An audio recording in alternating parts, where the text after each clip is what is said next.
Hello there everyone, so welcome to this faction overview of the Remnants of Angmar. So let's start that campaign. Let's see what we have to do about this this faction. Nope, thank you. So in terms of Remnants of Angmar, it's quite easy, I would say. They have 2 to 3 enemies, but many starting ones. By the way, you start with about the most enemies of every faction. I think the orcs of Misty Mountains also start with so many enemies. But we'll see about that. So let's see what you can get. Now, so you only start, and I'll note it right away, you only start with 3 places: Kandum, Shedun, and Litash. You do start with lots of forts, I would like to note that. You know, you have access to some forts. Particularly on the expansion, you also get more forts, which is even better. Now, in terms of the diplomacy, let me show you that you start with so many enemies. I already can tell you that the elves are never going to go with peace with you. And the problem is these 2 dwarven armies, because you can deal with Northern Dunedain and Breland fairly easy, you have the units for it, but you will struggle against the dwarves earlier on, unless you can make some good snipes on their generals or something like that. So you have a good early land grab, because there's lots of land to grab around this area. I recommend always going to these places, because they will actually cause some more income, and they're kind of like the best ones to do. You can rush either Northern Dunedain or Bree. I would actually go almost for sure always for Northern Dunedain first. You can even siege their capital fairly easily in the beginning, but it's not easy. It's not easy. Now you can get some ceasefires, and most of them are against the factions that you don't want. You can get some ceasefires with the dwarves. It wasn't really, you know, it took me some times to do when I was trying this, but yeah, you can get those. Now you have a very early challenge. This is a problem because you will have some quick decision making to do. You'll get the early grabs as fast as you can, and then you'll have to go and decide if you want to capture Dunedain, if you want to destroy them, or if you want to destroy the Bree. In all honesty, I would always go against Dunedain, because it just makes a little bit more sense. Now let's check out in terms of military, and I'll talk about the generals later on. So in terms of units, let me show you. Now, of course, you have wargs, and not only you have wargs, but let me show you here. You actually have warg riders and warg skirmishers, so you have both of them of the types of units, and they're actually kind of inexpensive. I mean, this is a much better cavalry unit than most have. Their defense is very lacking, but it's still quite decent. Quite decent. I mean, the skirmishers are very good to counter anything that has a little bit of armor, and they also provide bonuses against horses. So wargs are really cool. Now you have some great elites. Let me show you that. The early basic army consists of the goblin bands. They're skilled against mouths, your basic spearman unit. Not that good, but at least not that expensive. Then you have some orc halberdiers, and this is quite cool because these guys are useful against everything. I honestly always build these guys as fast as possible. They're inexpensive for their worth. You also have some orc marauders. They used to be good against armor. Do note that they are no longer good against armor, which kind of diminishes their value. This is just swordsman units, and it's still cheap, but still ineffective compared to others.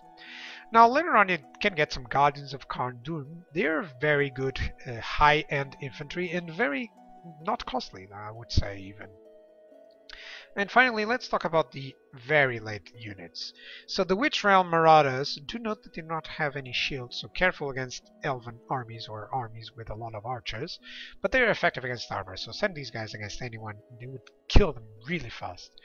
You also have Witch Realm Pikemen, which is basically your elite backbone infantry. These are the guys that you should stand in the line, and they will stand the line against anything, even against the dwarvish units. I mean, you'll need both of these guys to deal with the dwarves. The Witch Realm pikemen just withstand the initial charge, and you just send in the marauders to kill. And of course, warg riders on the back.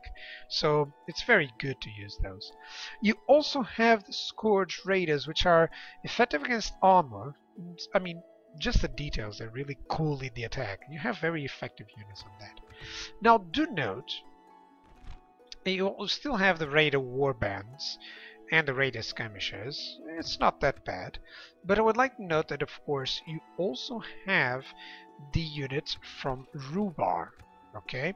And for those units, for these Rudar units, let me check here on Shadon. Because some of the places can build them and some places cannot. Like, let me see the shrines. Where could I get them? Hang on a second. It's not here, it's not here, it's not on the fighter's pit. It's not under mines and food production. You can get Snagastalkers, which are not important, and Orc Fellers. They're good effective against armor, but they used to be so much better. You know, the defense used to be like 7 or something. They're inexpensive though, so if you need, you can get them.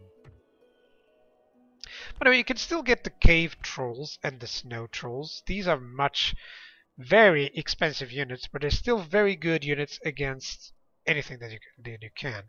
Now, where can I find the other units? Let me see. Oh, by the way, that's the biggest problem of this army. They lack good archers. I mean, you can get the Rudar units, but other than that, you're going to be facing Goblin archers, which are very low. I mean, there's no elite archer unit for these guys, so it's kind of an interesting faction to play with, because you would definitely benefit from lots of archer forces. Now, you have a good replenishment, because all of these units are very cheap, and you can get them fairly easily. Let me just see one thing here.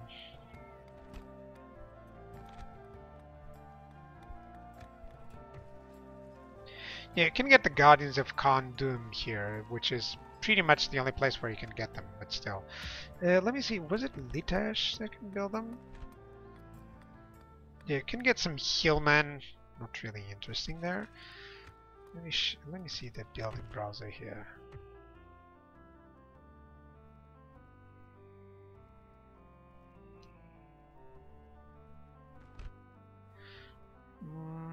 Nope.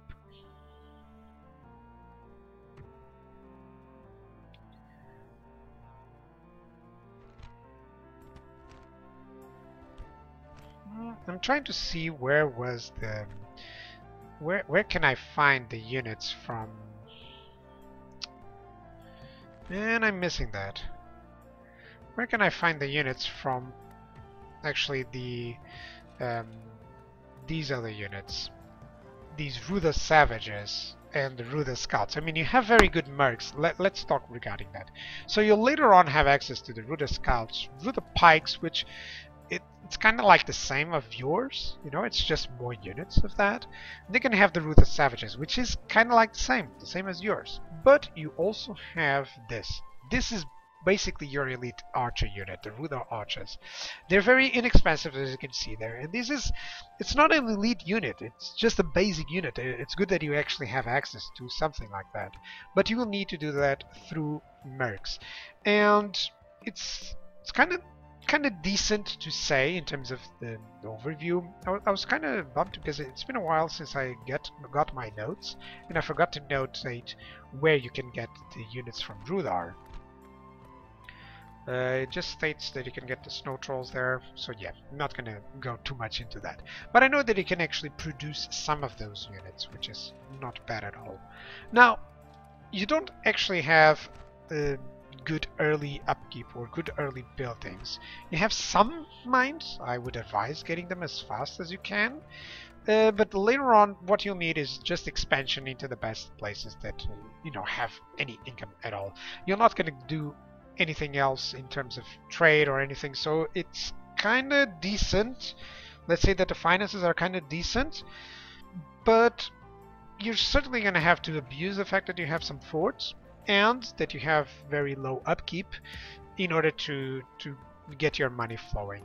King's Purse is not that bad, but it's kind of okay. So I would say that in terms of finances, you should definitely go for the early mines and build any building that allows that, which will also hinder your ability to build more units earlier on. So it's kind of not the best option. Of course, you can do a lot of early battles with just the wargs and infantry without having to rely on archers like you used to in some other. So another note that I would like to note that you start just with one spy. He's actually here on High Pass. Let me just show you that usually the goblins will get this Dolbrin, which has a gold mine. If you can get this city from them, or if you can check if they would lose it or something like that, that will be very important for you to grab, you know, because it just provides a little bit more income. If you can get any places that the goblin orcs, that the modern orcs actually lose, that would be great, because they have the best mines actually.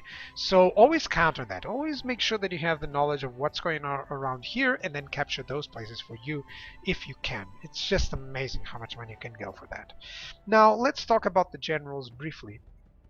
I would like to note, of course, most of them are really bad. Oh, by the way, you can get these good mercenaries, and later on you can get. Now you can get Angmar bodyguards. They're good because of this, the upkeep. That's about it. Because other than that, they're really terrible. They're just basic armored swordsmen. And armored swordsmen, this is why I hate the units that don't have effective against armor, for instance. Armored swordsmen are really good in melee, but they will always take casualties. Always. Instead, like a pike unit that would never take lots of casualties against a cavalry unit or even against an infantry unit. They will take them very well. And these guys will suffer damage from crossbowmen, from archers, from cavalry charges, from and from their basic attacks, which is they're going to attack any anti-armor unit. They're going to suffer. So, and you know, swordsmen are only good against spearmen and not against pikes. So it kind of limits their ability. It's not that they are bad, but the uses that you can get to, you know, swordsman units are quite limited. So that's why I never like when you have a bodyguard of orcs. Now you have also this guy with the archer units, like I told you, and you also have some barrow wights. They do frighten nearby enemy, and they cost 0 upkeep, so it's kind of interesting. You do have some special serpent elixirs overall abilities. And you also have, let's talk about this general here. That's the last one. So your overlord is actually Temple Knights. Now this is a very good infantry unit. This costs some upkeep, but he's still a 10-star general, which is really cool. I really like that. However, do note that you're gonna face some troubles. I mean, you have a very good army to start with, and you can recruit some good armies for a rush earlier on. You also can recruit, of course, diplomats earlier on. There you go. You have that. You can't recruit spies, by the way, but you do have access to one of them. So I would recommend just going for early picks and then making a small rush, checking in with your spy who's more vulnerable, if Bree or Dunedain, and just rush them and kill them all. Of course, if you go against Dunedain, you won't get very good places. They don't have a lot of good income, but if you go against Bree, you still have some good cities, so you'll be able to get a little bit of income there.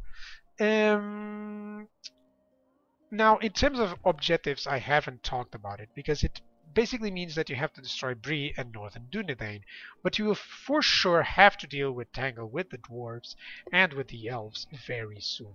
So making one rush against, for instance, Dunedain would be nice, and then just making sure that you're open to suggestions of taking some specific settlements that will provide you a little bit more income because they have the mines.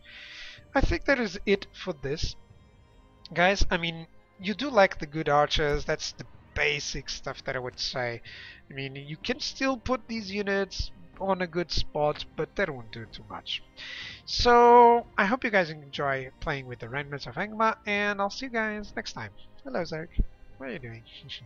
See you guys. Bye bye.